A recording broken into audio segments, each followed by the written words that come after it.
Hello everyone, welcome back to your own YouTube channel which is named as stay pain health and मैं हूं doctor ज्योति। आज को जो video है वो है अबाउट मिथ जो बस्ट होते हैं, मतलब जो आपको क्वेरीज होती हैं, जो आपके मिथ होते हैं कि अगर ऐसा करेंगे तो ऐसा हो जाएगा, ऐसा करेंगे तो ऐसा हो जाएगा। उसको आज हम थोड़ा सा बस्ट आउट करेंगे pregnancy related and plus intercourse related. तो होप आप सभी को ये वीडियो काफ़ी ज़्यादा पसंद आने वाली है। पसंद आए तो लाइक कर देना, जैसे लोगों को शेयर करना और प्लीज़ चैनल पर नए तो सब्सक्राइब करना मत भूलना, ठीक है। सबसे पहले स्टार्ट करते हैं नंबर 1 मिथ, ठीक है। इंटरेस्टिंग बिकॉज आप सभी को जो मिथ है अबाउट प्रेगनेंसी, अबाउट इंटरकोर्स, उसको आज हम थोड़ा सा सॉल्व करेंगे। होप आप सभी के लिए वीडियो काफ़ी ज़्यादा इन्फॉर्मेटिव रहे। वीडियो पसंद आए तो लाइक कर देना, जस्ट लोगों से शेयर करना, प्लीज़ चैनल पे नए सब्सक्राइब करना मत भूलना। आप सभी लोगों को काफ़ी ज़्यादा गलत तरीके की इन्फॉर्मेशन रहती है, उसको आज हम थोड़ा सा क्लैरिफाई करेंगे। प्लस आपके मन में जो भी क्वेरीज है अबाउट प्रेगनेंसी उसको भी हम सॉल्व करेंगे, ठीक है।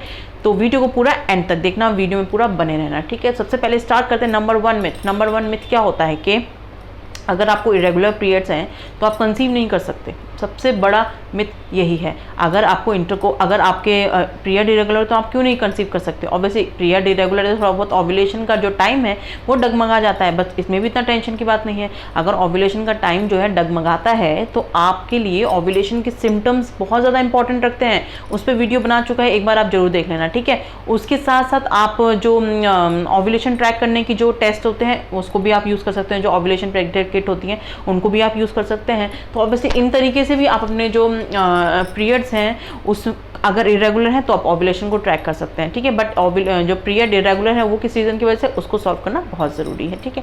वैसे बहुत तरीके से, जैसे स्ट्रेस हो गया, आपका वेट गेन हो गया, वेट लॉस हो गया, बहुत तमाम तरीके के जो कॉजेस होते हैं आपके पीरियड इरेगुलर के लिए, तो वो रिस्पॉन्सिबल तो ज़रूरी नहीं है हमेशा ही कोई प्रॉब्लम हो। कभी कभी हार्मोन फ्लक्चुएशन, कभी कभी स्ट्रेस, ये सब चीज़ें भी आपके पीरियड को इरेगुलर करती हैं। तो इसमें कोई टेंशन की बात नहीं है, आप आराम से कंसीव कर सकते हैं अगर आपको पीरियड इरेगुलर है। नेक्स्ट हम बात करेंगे क्या फ्रीक्वेंट इंटरकोर्स करने से जो बेयरिंग कैपेसिटी होती है, जो प्रेग्नेंट होने की जो कैपेसिटी होती है वो बढ़ जाती है। जी नहीं, ऐसा नहीं होता है। देखिए, अगर आप फ्रीक्वेंट इंटरकोर्स करेंगे तो आपके पार्टनर की जो स्पर्म की क्वांटिटी डिक्रीज होने लगती है, ठीक है। और अगर आप बहुत ही लंबा ब्रेक लेके अगर आप इंटरकोर्स करते हैं देन आपके जो स्पर्म की जो क्वालिटी है वो डिक्रीज होने लगती है। तो दोनों चीज़ें फैक्टर होती है। ज़्यादा excess of anything is bad and कम भी करेंगे तो भी इशू है। इसलिए जो आप नॉर्मल टाइम, जो ओव्यूलेशन का टाइम होता है, उस दौरान ही आप इंटरकोर्स करिए और तभी वो एक फर्टाइल पीरियड होता है और उस समय ही आप जो है आराम से कंसीव कर सकते हैं। तो फ्रीक्वेंट इंटरकोर्स को बिल्कुल अपने माइंड से हटा दीजिए कि फ्रीक्वेंट इंटरकोर्स इज नेसेसरी कि अगर आप कंसीव करना चाहते हैं तो ऐसा आपने नहीं करना है, ठीक है। अब हम बात करेंगे कि ओव्यूलेशन के पीरियड में ही इंटरकोर्स करना चाहिए तभी प्रेगनेंसी होती है। ऐसा नहीं होता है। अगर आप ओव्यूलेशन के पहले 3-4 दिन पहले भी अगर इंटरकोर्स करते हैं तो भी आप प्रेग्नेंट हो सकते हैं। तो इसका मतलब कैसे, बिकॉज क्या होता है, स्पर्म जो है हमारे शरीर में वो जीवित रहता है 5 दिन तक, ठीक है। और जो फीमेल का एग, सोचिए अगर उस दौरान रिलीज हुआ, ओव्यूलेशन के टाइम एग रिलीज हुआ और स्पर्म ऑलरेडी हमारे फैलोपियन ट्यूब में बैठा हुआ है तो कैच करने के लिए एग को, तो है ना, एक इम्पॉर्टेंट चीज़ है ये। अगर आप ओव्यूलेशन के पहले इंटरकोर्स करते हैं तो भी कोई इशू नहीं है, आप आराम से कंसीव कर सकते हैं, ठीक है। अब हम बात करेंगे lubricants. Most of the females use to go for lubricants because of योनि में सूखापन, ठीक है। ड्राइनेस के कारण लुब्रिकेंट्स यूज़ करते हैं।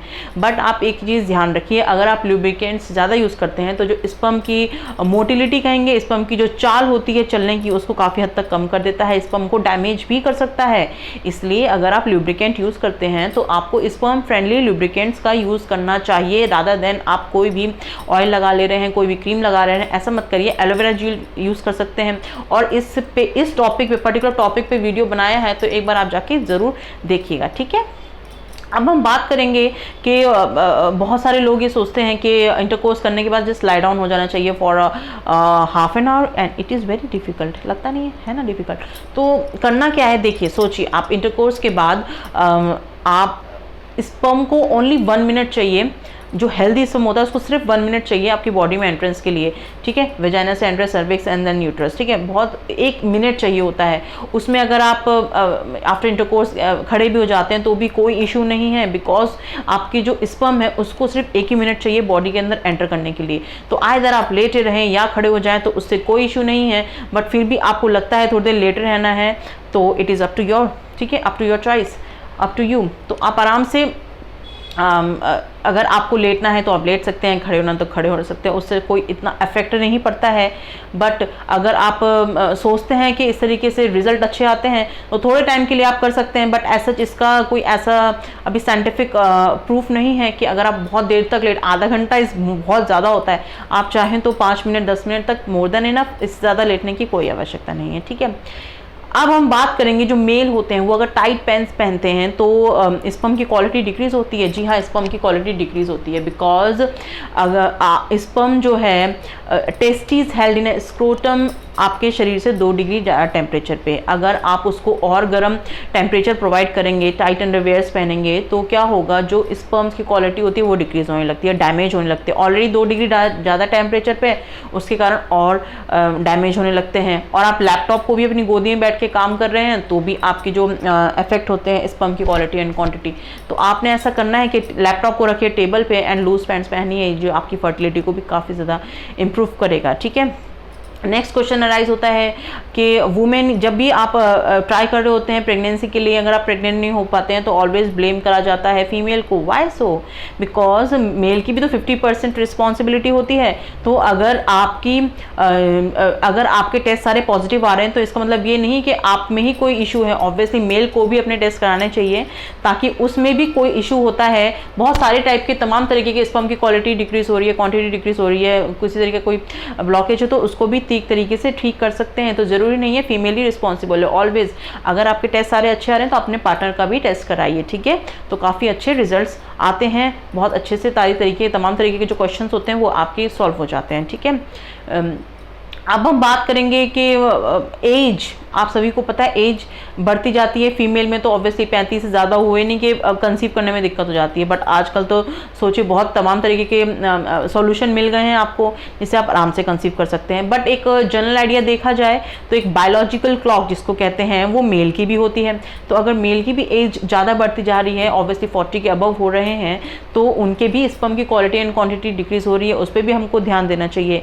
अगर किसी तरीके कोई एबनॉर्मलिटी, क्रोमोसोमल एबनॉर्मलिटी है या आपको केमिकल प्रेगनेंसी वगैरह हुई है तो उसमें ज़रूरी है कि आपके पार्टनर का भी जो है कैरियोटाइपिंग वगैरह होनी चाहिए, जिससे पता लगेगा। जेनेटिक टेस्टिंग होनी चाहिए कि बच्चे में किसके क्रोमोसोम से ज़्यादा इफेक्टिव हो रहा है। मदर के भी क्रोमोसोम्स चेक होने चाहिए, मतलब कैरियोटाइपिंग होनी चाहिए, फादर की भी होनी चाहिए, दोनों रिस्पॉन्सिबल हैं एज के लिए। बायोलॉजिकल की जैसे भी बात करी, फीमेल की 35 से ज़्यादा 40 तक तो ऑलवेजली एग की क्वालिटी प्लस क्वांटिटी दोनों डिक्रीज होने लगती है, प्लस मेल के भी स्पर्म क्वालिटी एंड क्वांटिटी दोनों डिक्रीज होने लगती है। ठीक है, तो अगर सोचिए अगर आप दोनों को लेके चलें तो अर्ली एज में कंसीव करना is far better than if you are trying to get pregnant late ज़्यादा। ठीक है, तो इसलिए कहते हैं कि जल्दी कंसीव कर लीजिए ताकि कोई और अदर इश्यूज़ ना आए। ठीक है, अब बात करेंगे क्या एज ज़्यादा होती है तभी बच्चों में प्रॉब्लम्स होती है? जी नहीं, ऐसा नहीं होता है। बिकॉज कम एज में भी अदर तरीके के इन्फेक्शंस बच्चे को हो सकते हैं, जस्ट लाइक रूबेला हो गया, और अदर एसोसिएटेड प्रॉब्लम्स जो होती हैं वो यंग एज में भी हो सकती है। इसलिए कंसीव करने से पहले कुछ टेस्ट कराइए, वैक्सीनेशन लीजिए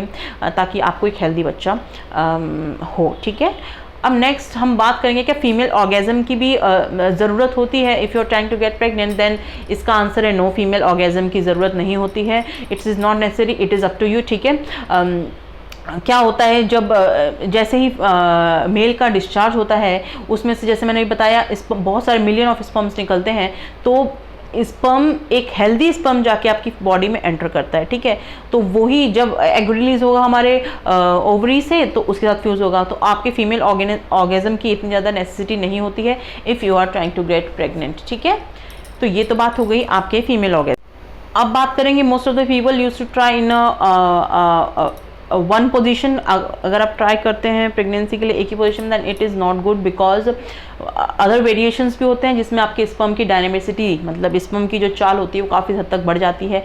इसलिए एक ही पे फोकस मत करें, variety of things are there. ठीक है, अब हम बात करेंगे आपको, अगर आप सोचिए जो आपको इन्फेक्शंस होते हैं, ठीक है, जैसे कि सेक्सुअल ट्रांसमिट डिजीजेज जो होती हैं उसमें भी आपको इनफर्टिलिटी हो सकती है। ठीक है, तो सेक्सुअल जो बैक्टीरियल वेजिनोसिस होता है उसमें किसी तरह के कोई सिम्टम्स नहीं आते हैं, बट फिर भी एक बहुत गंदी फिशी स्मेल आती है आपके डिस्चार्ज में, वो आपको इनफर्टिलिटी कॉज कर सकती है। इसलिए अगर आपको फिशी स्मेल लगती है, आपके वेजाइना से डिस्चार्ज हो रहा है, तो आपको डॉक्टर से जाके कंसल्ट करना चाहिए। ठीक है, अब हम बात करेंगे जो आफ्टर इंटरकोर्स, अगर जो आपके पार्टनर का बाहर रह जाता है आपकी वजाना से तो क्या होता है। बहुत फीमेल्स के क्वेश्चन आते हैं, तो इट इज़ वेरी नॉर्मल, ठीक है, बिकॉज मैंने अभी जैसे बताया बहुत सारे millions of sperm use to get release during your intercourse, तो उसमें से एक हेल्दी, तो जो हेल्दी स्पर्म होता है वही एंटर करता है, बाकी रेजिडुअल से क्या करना है उससे कोई इशू नहीं, फर्क नहीं पड़ता है। Only one sperm is enough to get pregnant, ठीक है। अब बात करेंगे कितने स्पर्म चाहिए होते हैं, जैसे मैंने बताया 1 sperm is enough to get pregnant, ठीक है। अब बात करेंगे आपका वेट। आप सभी को पता है ज़्यादा वेट अगर आपका होता है तो आपको कंसीव करने में दिक्कत हो सकती है, आपके फर्टिलिटी को अफेक्ट करता है। इसलिए अगर आपका वेट ज़्यादा है, चलिए अगर आपका वेट भी अफेक्ट नहीं कर रहा तो अदर एसोसिएटेड जो प्रॉब्लम्स होती हैं, जैसे लाइक आपको बीपी हो गया, डायबिटीज़ हो गया, ये सब आपको प्रेगनेंसी में कॉज कर सकती है। स्वेलिंग भी होती है कभी कभी फीमेल्स को, तो इसलिए अगर आप कंसीव करने की सोच रहे हैं तो अपने वेट को पहले कम करिए, देन आपको एक हेल्दी प्रेगनेंसी होगी, ठीक है। अब क्वेश्चन राइज होता है कि जो PCOS जो फीमेल्स को होता है, क्या उसमें इनफर्टिलिटी रहती है? जी नहीं, ऐसा नहीं होता है, आप आराम से कंसीव कर सकते हैं, बट बात है कुछ चीज़ों का ध्यान रखने की, उस पर ऑलरेडी वीडियो बनाया है, एक बार जाके ज़रूर देखिएगा, ठीक है। अब हम बात करेंगे, विटामिन डी भी हमारी फर्टिलिटी को बढ़ाता है, इसे धूप में चाहिए, थोड़ा विटामिन डी लीजिए, नहीं ले सकते धूप तो फर्टिलिटी जो आपकी फर्टिलिटी है उसको बढ़ाने के लिए आप विटामिन डी सप्लीमेंट्स लीजिए। वैसे धूप में जाना इतना बुरा नहीं है यार, धूप आपको बहुत अच्छी वाली फीलिंग देता है, एक बार जाके ज़रूर देखिए, मन शुद्ध प्लस तन शुद्ध दोनों चीज़ शुद्ध हो जाती है, इसलिए एक बार धूप में जाना बहुत ज़रूरी है, इसको आप गांठ बांध लीजिए, ठीक है। अब हम बात करेंगे अबाउट आप फैट जो रिच फूड्स होते हैं उनको भी खाइए, वो भी आपकी फर्टिलिटी को इंक्रीज़ करते हैं, ठीक है। जैसे हमने अभी लास्ट वीडियो में भी बात करी थी, लास्ट टू लास्ट वीडियो होगा आई थिंक, उसमें हमने मेंस्ट्रुअल कप की बात करी थी। मेंस्ट्रुअल कप एक हेल्दी एनवायरनमेंट प्रोवाइड करता है आपके स्पर्म को, तो अगर आप प्रेग्नेंट होने की कोशिश कर रहे हैं तो आप मेंस्ट्रुअल कप को यूज़ करिए। ये आपके जो स्पर्म्स होते हैं उनको एयर कॉन्टैक्ट में आने से डैमेज हो जाते हैं, ठीक है, तो उसको एक हेल्दी एनवायरनमेंट प्रोवाइड कराने के लिए आप मेंस्ट्रुअल कप यूज़ कर सकते हैं। आप कब करना है, कैसे करना है, उसके लिए तो आपको वीडियो देखनी ही पड़ेगी, ठीक है। होप आप सभी के ये जो मिथ थे, जो क्वेश्चन थे अबाउट इंटरकोर्स एंड प्रेगनेंसी, वो सब क्लियर आउट हुए होंगे, आपको पता लगा होगा काफ़ी सारी चीज़ों का, एंड वीडियो ज़रूर पसंद आई होगी। वीडियो पसंद आए तो लाइक कर देना, किस टॉपिक पे वीडियो बनाना है कमेंट सेक्शन में लिखना, आपका नाम शाउट आउट होगा इन आवर वीडियो। जल्दी मिलते हैं नेक्स्ट वीडियो में, तब तक मुस्कुराते रहिए, खुश रहिए, एंड अपना ध्यान रखिए, okay, and thank you very much for watching. This is doctor Jyoti here.